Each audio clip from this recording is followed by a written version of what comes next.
गणपतये नमो नमः। ओम गं गणपतये नमो नमः। ओम गं गणपतये नमो नमः। ओम नमः शिवाय।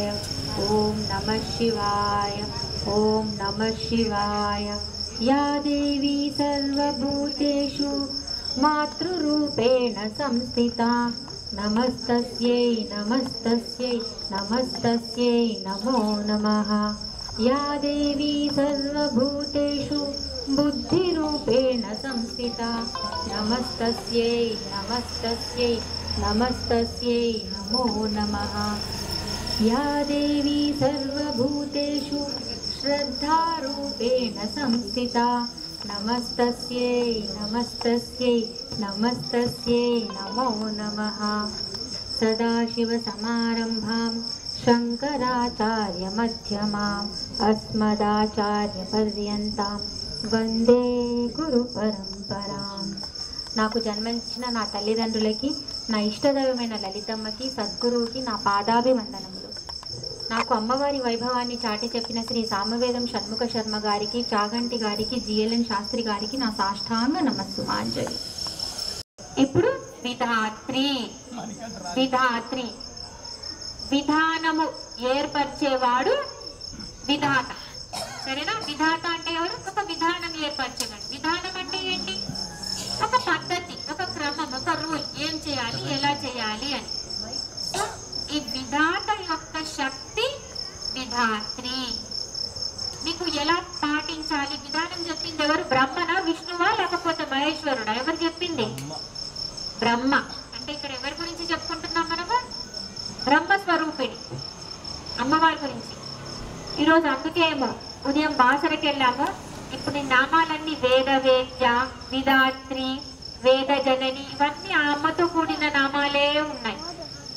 ఇప్పుడు ఆ అమ్మ ప్రసాదం మనందరికీ వస్తుంది. అంటే ఆ అమ్మ ఎక్కడి నుండి వచ్చింది? ఈరోజు మనం ఇంత దగ్గరగా అమ్మవారికి ఉన్నాం కాబట్టి ఆ అమ్మ ఆ నామాలు ఆమెని దర్శించుకున్న తర్వాత కానీ మీరు ఇక్కడ చెప్పకూడదు అనుకున్నారో ఏమో, ఈ రోజు వచ్చాయి ఆ నామాలు. సో తర్వాత అమ్మవారి ప్రసాదం వస్తుంది. అందరికీ వేదాల్లో ఉన్న జ్ఞానం అంతా వచ్చేస్తుంది అనమాట. ఎవ్వరు ప్రసాదం తీసుకోకుండా ఇంటికి వెళ్ళకండి, సరేనా? మిగతా వాళ్ళు కూడా దిగాల్సిన వాళ్ళు దిగితే దిగండి. సరే,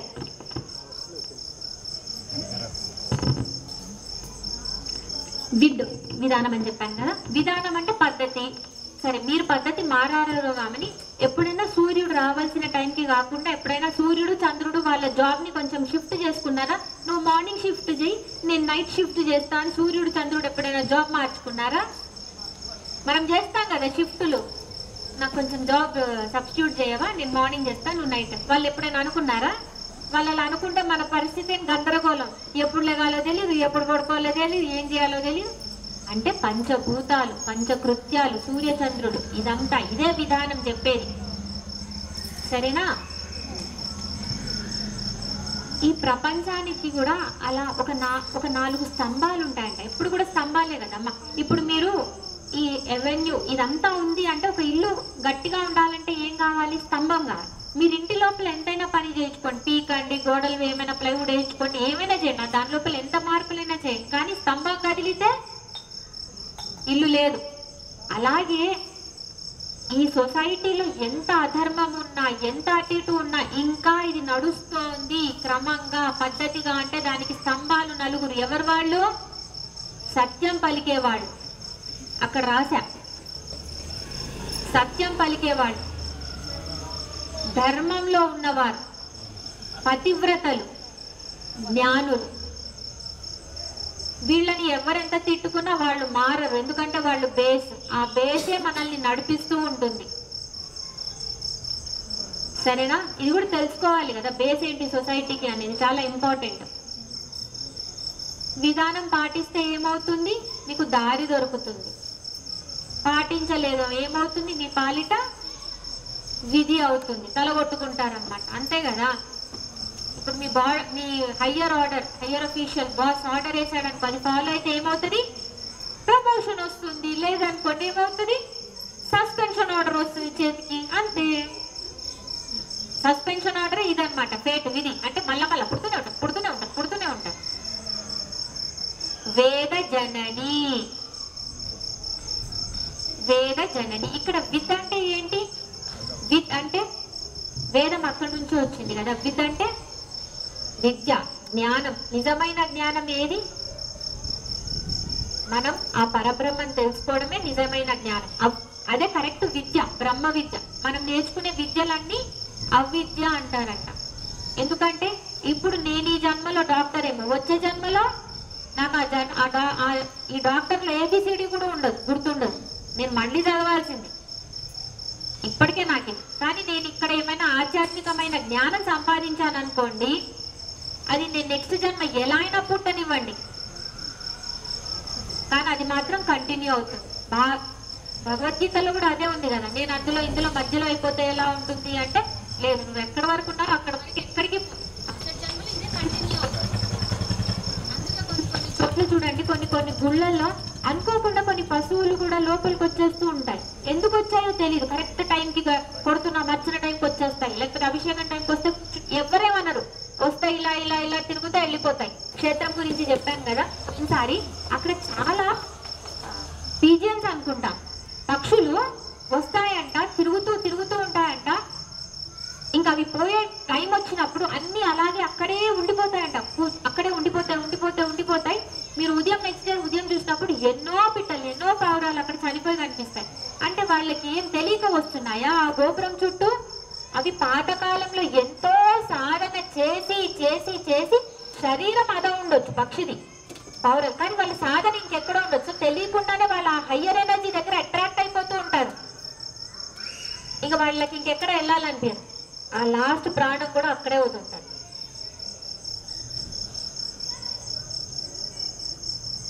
సరేనా? సరిపోయిందా? వేదం అంటే ఏంటి?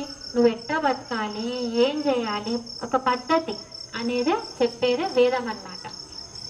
అబ్బా, విష్ణు మాయ బ్రహ్మ గురించి వామనయన దగ్గర అర్ధనారీశ్వర తత్వం చెప్పాను. విధాత్రి దగ్గర బ్రహ్మస్వరూపిణి అన్నారు. ఇప్పుడు విష్ణు మాయ దగ్గరకు వచ్చారు. ఈ రోజు ముగ్గురు అమ్మలు వచ్చేసారు కదా. ముగ్గురు అమ్మల మూలపుటమ్మ విష్ణువు అంటే ఎవరు? విష్ణువు అంటేనే అర్థం ఏంటి? విశ్వం విష్ణువు, వ్యాపించి ఉన్నవాడు విష్ణువు అంటే స్థితికారుడు అన్నమాట. ఆయన శక్తి ఎవరు? లక్ష్మి. తిప్పండి కొంచెం. లక్ష్మి అంటే మెయింటెనెన్స్. సరే, డబ్బు కావాలి, లక్ష్మీదేవి. మాయ, ఉన్నది లేనట్టు, లేనిది ఉన్నట్టు. ఎంత మాయ, ఎంత గందరగోళం. అదొక రోజు నిజంగా కూర్చుంటే, అమ్మ, సూర్యుడు, భూమి, చంద్రుడు. సూర్యుడు చుట్టూ భూమి తిరుగుతుందా, భూమి చుట్టూ సూర్యుడు తిరుగుతాడా? సూర్యుడు చుట్టూ భూమి తిరుగుతాడు. అమ్మ, థ్యాంక్ యూ నాన్న, నాకు డౌట్ ఉండే. ఇప్పుడు సరేనా? ఆ భూమి చుట్టూ చంద్రుడు తిరుగుతాడా, చంద్రుడు చుట్టూ భూమి తిరుగుతుందా? నాకు ఇది కూడా డౌట్. భూమి చుట్టూ చంద్రుడా? థ్యాంక్ యూ నాన్న. ఇప్పుడు సూర్యుడి చుట్టూ చంద్రుడు తిరుగుతాడా, చంద్రుడి చుట్టూ సూర్యుడు తిరుగుతాడా? పిల్లలే చెప్తున్నారు, మీరంతా ఏం చేస్తున్నారు అక్కడ? వింటున్నారా? అబ్బా, మీరు కూడా వింటున్నారా? వెరీ గుడ్ కదా. సూర్యుడి చుట్టూ చంద్రుడు వెళ్తున్నాడు కదా, వెళ్తున్నాడు. ఇప్పుడు సూర్యుడు ఉన్నాడు, చంద్రుడు ఇలా వచ్చాడు, సరేనా? ఫస్ట్ ముందు వైపు వచ్చాడు. అప్పుడు ఏమైంది? సూర్యోదయం. ఇప్పుడు చంద్రుడు వెనక్కి వెళ్ళాడు, ఏమైంది? సూర్యాస్తమం. కదలకుండా ఉన్నది సూర్యుడు కదా, కదిలేది చంద్రుడు. అయితే చంద్రోదయం చంద్రాస్తమం అనాలి, కానీ సూర్యోదయం సూర్యాస్తమం ఏంటి అంటే మనందరికీ ఏమవుతుంది? ఓ, సూర్యుడు వచ్చాడు, సూర్యుడు పోయాడు. మన బతుకంతా సూర్యుడే. ఓ, సూర్యుడు పైకి వచ్చాడు, సూర్యుడు ఎక్కడికి పోలే. చంద్రుడు ఎట్లా తిరుగుతున్నాడో దాన్ని బట్టి సూర్యుడు కనిపిస్తున్నాడు, సూర్యుడు పోయినట్టున్నాడు. అర్థమైందా? ఈ లాజిక్ అర్థమైతే అమ్మ ఎప్పుడూ ఉంది. మీరు అమ్మ వైపు తిరిగితే, మొహం మీరు అమ్మ వైపు చూపిస్తే మీరు ఆస్తికుడు, మీరు వీపు చూపిస్తే నాస్తికుడు. అమ్మ లేదా? ఉంది. మీరు ఎలా ఫేస్ చేస్తారనే దాన్ని బట్టి. మాయ, మొత్తం మాయ. ఓహోహో, ఏం ప్రేమ మనకి. మన పిల్లలు ఈరోజు ఉదయం నేను గుడికి తీసుకెళ్తే అందరిని వదిలేసా. నా పిల్లలు, 2 పిల్లలు. ఫస్ట్ ఇద్దరు, ఇదేనా బాధ? ఏం మాయ ఎక్కడైనా తప్పిపోతారా? ఎవరో ఒకళ్ళు ఉన్నారు కదా, అంతమందిలో ఎవరో ఒకళ్ళైనా చూసుకుంటూ ఉంటారు తెలుసు నాకు. లేకపోయినా ఏడైనా తప్పిపోయినా ఫోన్ నెంబర్ కొట్టుకొని ఇంటికైనా వస్తారు తెలుసు. అయినా ఇక్కడ ఎంత ఉన్నారా ఇదే చూసుకోవడం సరిపోయింది. అంటే బయట పడలేని మాయ అన్నమాట, అంతా తెలుసు కానీ వదలలేము. పాశం, అదే మాయ అన్నమాట. గీతలో అంటాడంట శ్రీకృష్ణుడు, మమ మాయ దురత్యయ, అంటే నా మాయని మీరు అతిక్రమించలేరు. మాయ ఉంది కాబట్టే మీరు ఇప్పుడు అందరూ ఇల్లు కొంటున్నారు, పెళ్ళాం పిల్లలు అందరూ ఎవరు వాళ్ళు అంత ఏమంటారు సుభిక్షంగా ఉన్నారు, జాబులు చేస్తున్నారు. లేకపోతే అందరు ఏం చేస్తారు? అది చెప్పండి అబ్బా. సన్ చేసుకొని హరే రామ అనుకుంటూ పోతారు. అందులో అందరు పోతున్నారు, పోవట్లేదు, కొంతమందే పోతున్నారు. మిగతా వాళ్ళందరూ అదిగో చిట్టీల వ్యాపారం, ఈడ బర్త్డే ఫంక్షన్ కూడా ఉందంట ఒకటి, ఎన్నెన్నున్నాయో మనకి. విలాసిని హాసిని పేరు విన్నారా? హాసిని అంటే హాసిని ఏ సినిమాలో పేరు? అబ్బా ఇలాంటివి చెప్తే ఎంతో తక్కువ చెప్తారో. వీళ్ళైతే ఇంకా సూపర్ ఫాస్ట్, బాగా చూస్తున్నారా? మీకు తెలియకపోవచ్చు, వీళ్ళకి తెలుసు. ఫేమస్ కదా. మాయ విష్ణు మాయ ఇట్లా. సరే, అలాగే లాసిని అంటే హాసిని అంటే ఎవరైతే హాస్యంగా ఉంటుందో, అంటే తన అభినయం, అంటే ఎవరైతే ఎక్కువ స్మైలింగ్, తన నేచర్ అది ఉంటుందో దాన్ని బట్టి తన పేరు వచ్చింది హాసిని అంటే. లాసిని అంటే లాస్యం అంటే ఏమన్నా డాన్స్. అమ్మవారు నాట్యం చేస్తే లాస్యం, అయ్యవారు చేస్తే తాండవం. ఎప్పుడైనా చేశారా మీ వాళ్ళు ఇంట్లో తాండవం? మీరు చేయనియారు కదా, మనకు కనిపించదు, అందుకే వాళ్ళ తాండవం మన లాస్యమే కనిపిస్తూ ఉంటుంది ఎప్పుడు. అలాగే అమ్మవారు లాస్యం అంట చేస్తుంది, లాస్యం. డాన్స్ అంటే ఎప్పుడైనా చూసారా మీరు? నిజంగా డాన్స్ ఎప్పుడైనా గమనించండి. డాన్స్ లో ఏమవుతుంది అంటే మీరు రైట్ ఇక్కడ ఉంటారు, కానీ ఇప్పుడు మిమ్మల్ని డాన్స్ తోని మిమ్మల్ని ఎక్కడో ఏదో వేరే కాలంలో తీసుకెళ్ళగలరు కదా. మిమ్మల్ని తీసుకెళ్లి రామాయణం గురించి చేస్తున్నారు అనుకోండి, మిమ్మల్ని ఆ డాన్స్ తోని, హావభావాలతోని, ఆ ఎక్స్ప్రెషన్స్ తోని మిమ్మల్ని రామాయణ కాలానికి తీసుకెళ్ళగలరా?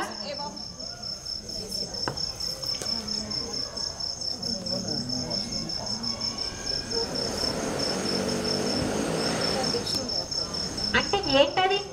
నిజం మాట్లాడితే మీరు ఎక్కడున్నారు? మీరు ఇక్కడే ఉన్నారు, ఆడిటోరియంలో ఉన్నారేమో, డాన్స్ చూస్తున్నారు, కానీ మీ మనసు ఎక్కడుంది? అక్కడ చేస్తున్న ఎవరైతే పర్ఫార్మర్ ఉన్నారో, ఏ డాన్స్ చేసి ఎక్కడ మిమ్మల్ని తీసుకెళ్తుందో అక్కడ ఉన్నారు మీరు. దాన్ని బట్టే మీకు సంతోషం వస్తుంది, బాధ వస్తుంది, అన్ని వస్తాయి. అంటే ఏంటది? మాయనే కదా. మీరు ఉన్నది ఇక్కడ శారీరకంగా, కానీ మానసికంగా ఎక్కడున్నారు? మాయ. ఉన్నది లేనట్టు, లేనిది ఉన్నట్టే కదా. అమ్మాయి ఏం చేస్తుంది మరి? ఇంత పెద్ద మాయ చేస్తుంది కదా. అందుకే విష్ణు మాయ విలాసిని. ఇంకో విలాసం ఇదే మాయ. మోహిని రూపం ఐడియా ఉందా? మోహిని ఎవరు? మోహిని, జగన్మోహిని విష్ణువే. అమ్మవారు విష్ణువు వేరు కాదు కదా, ఇద్దరు ఒకటే కదా. ఇంకా అమ్మవారిలో అయిపోయేసరికి శివుడికి కూడా ఆగలే. ఆ మాయ నుంచి ఆయన కూడా బయట పడలేకపోయాడు. ఎవరు వచ్చారు? శివుడికి కూడా ఆగలేదంట ఆ మాయ నుంచి, ఆయన కూడా బయట పడలేకపోయాడు. విష్ణువు అమ్మవార్ల మోహిని అవతారం ఎత్తితే శివుడు కూడా వెనక వెళ్ళిపోయి వాళ్ళిద్దరికి పుట్టిందెవరు? చెప్పారు కదా ఇప్పుడే, అయ్యప్ప, మణికంఠ. అంటే వాళ్ళకి ఏ పని లేకనా ఇవన్నీ ఊరికనే జరిగాయా? లేదు. ఎందుకంటే దానికన్నా ముందే మహిషి ఏం కోరిందంటే, నాకు శివకేశవులతో ఉన్న సంతానం వల్ల చావు రావాలి అని. శివుడు కేశవుడికి పిల్లాడు ఆడపడతాడు, ఆమె కోరిక అట్లాంటిది కోరింది. ఇప్పుడు ఏం చేయాలి? దానికి అనుకూలంగా ఏదో ఒక కథ తిప్పాలా, తిప్పొద్దా?